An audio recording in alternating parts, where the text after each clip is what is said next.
আসসালামু আলাইকুম বন্ধুরা, 2024 সালে পুলিশ কনস্টেবলের যে নতুন নিয়োগ বিজ্ঞপ্তিটি প্রকাশ করা হয়েছে। সো আপনারা স্ক্রিনে যে নিয়োগ বিজ্ঞপ্তিটি দেখতে পাচ্ছেন, সো এই নিয়োগ বিজ্ঞপ্তিতে যারা অনলাইনে আবেদন করেছেন, তো তাদের সিলেক্টেড এবং নন সিলেক্টেড SMS কবে আসবে এবং SMS আসার আগে আপনাদের করণীয় কী, সেই সকল বিষয় সম্পর্কেই বিস্তারিত থাকছে এই ভিডিওতে। সো ভিডিওটি ধৈর্য সহকারে দেখলে আশা করি বুঝতে পারবেন। সো চলুন কথা না বাড়িয়ে ভিডিওটি শুরু করা যাক। সো এখন চলুন মূল আলোচনায় যাওয়া যাক। তো আপনাদের কিন্তু 80% মতো সিলেক্টেড SMS আসবে এবং 20% মতো নন সিলেক্টেড SMS আসবে। তো যাদের নন সিলেক্টেড SMS আসবে তারা কিন্তু অ্যাডমিট কার্ড ডাউনলোড করতে পারবেন না এবং মাঠে যেতে পারবেন না।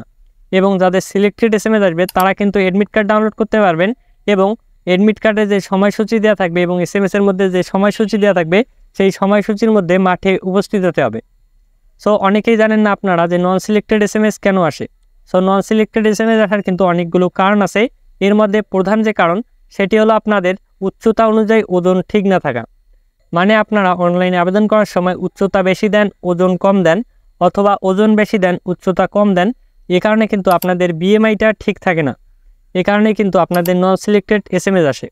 সো আরও অনেকগুলো কারণ আছে, যেমন আপনাদের SSCর যে registration number, roll number, so এগুলো যদি আপনারা ভুল দিয়ে থাকেন সেক্ষেত্রে আপনাদের নন সিলেক্টেড SMS আসবে। এবং আপনাদের যাদের জন্ম নিবন্ধন নাম্বার ভুল দেন অথবা SSCর পয়েন্ট ভুল দেন, সো এই কারণগুলোর জন্যও কিন্তু আপনাদের নন সিলেক্টেড SMS আসে। সো এবার আমি আলোচনা করব আপনাদের SMS আসার আগে আপনাদের করণীয় কী। সো আপনারা যে মোবাইল নাম্বারটি দিয়ে অনলাইনে আবেদন করেছেন ওই মোবাইল নাম্বারটি যেন কোনোভাবে হারিয়ে না যায় বা ওই সিমটি যেন কোনোভাবে নষ্ট হয়ে না যায়। কারণ পুলিশের ওয়েবসাইট থেকে আপনাদেরকে যে সিলেক্টেড এবং নন সিলেক্টেড SMS দেওয়া হবে, আপনি যদি মোবাইল নাম্বারটি হারিয়ে ফেলেন বা ওই সিমটি নষ্ট করে ফেলেন তাহলে কিন্তু আপনি সিলেক্টেড এবং নন সিলেক্টেড SMS পাবেন না। এবং আপনি জানতেও পারবেন না যে আপনাকে সিলেক্টেড SMS দেওয়া হয়েছে নাকি নন সিলেক্টেড SMS দেওয়া হয়েছে। এবং আপনাদের SMS এর মাধ্যমে যে ইউজার আইডি এবং পাসওয়ার্ড দেওয়া হবে সেই ইউজার আইডি এবং পাসওয়ার্ডও কিন্তু আপনি পাবেন না। আর ইউজার আইডি এবং পাসওয়ার্ড না পেলে কিন্তু আপনি অ্যাডমিট কার্ডটি ডাউনলোড করতে পারবেন না। সো এই কারণে আপনি যে মোবাইল নাম্বারটি দিয়ে অনলাইনে আবেদন করেছেন ওই মোবাইল নাম্বারটি সবসময় খোলা রাখবেন, কোনোভাবেই যেন ওই মোবাইল নাম্বারটি হারিয়ে না যায় বা ওই সিমটি নষ্ট হয়ে না যায়। সো এবার আমি আলোচনা করব যে আপনাদের সিলেক্টেড এবং নন সিলেক্টেড SMS কবে দেওয়া হবে। সো আপনাদের কিন্তু অনলাইনে আবেদন শেষ হবে 15 অক্টোবর এবং আপনাদের সিলেক্টেড এবং নন সিলেক্টেড SMS দেওয়া হবে 20 অক্টোবরের পর থেকে।